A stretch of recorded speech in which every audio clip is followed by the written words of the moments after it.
Go to Jerusalem right now, listening to Prime Minister Benjamin Netanyahu of Israel.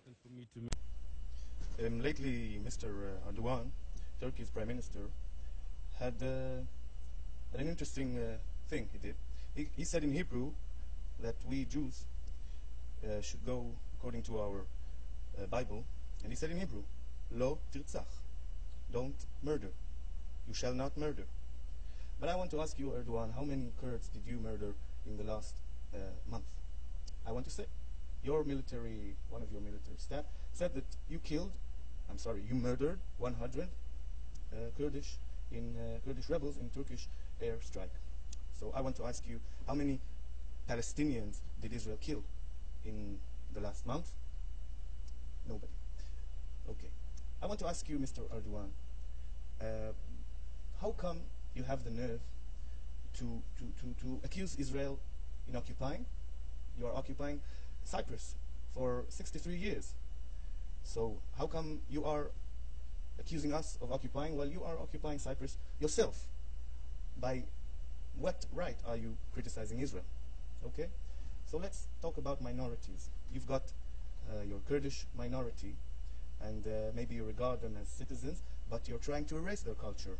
You even have rules that they shouldn't speak their language, and if they will speak the language or learn their culture, they're going to jail. And there are children who are in jail today because they demonstrated for their culture, for the Kurdish culture. And I want to remind you that things like that in Israel never have been thought, because Israel, Arabs, minorities, have full rights as citizens, and they've got Arabic as the second language in Israel. There are also Israeli Arabs all the rights to go to high court in Israel. Even Arabs in the occupied territories can go to high court in Israel, which tends to rule in their favor. In Israel, in Turkey, I know that the Kurds are forbidden under penalty of life imprisonment to speak their native language, learn their heritage, and the history of the Kurds.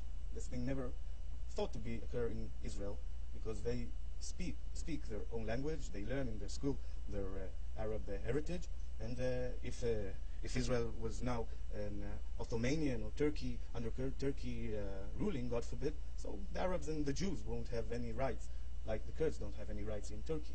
So I want to remind also that the Kurdish minority is not really a minority. There are 30 million people, and they don't have their own state. They don't understand why Turkey is so frightened of the Kurdish people, why they don't let them establish their own state in another country. They occupy and they murder, and Mr. Erdogan, you have the nerve to lecture Israel. Let's remind how you attacked the Kurdish resistance. Let's see how you, Turkey, murdered and killed 30,000 people in the early 90s. And let's recall how the UN stated facts of the UN. According to the UN, more than 2 million Kurds in eastern Turkey have become refugees. Nearly 30,000 people were killed. So you turned 2 million Kurds into refugees, and you killed 30,000 Kurds. So how do you have the nerve? How do you have the nerve to lecture Israel? Who are you to lecture Israel?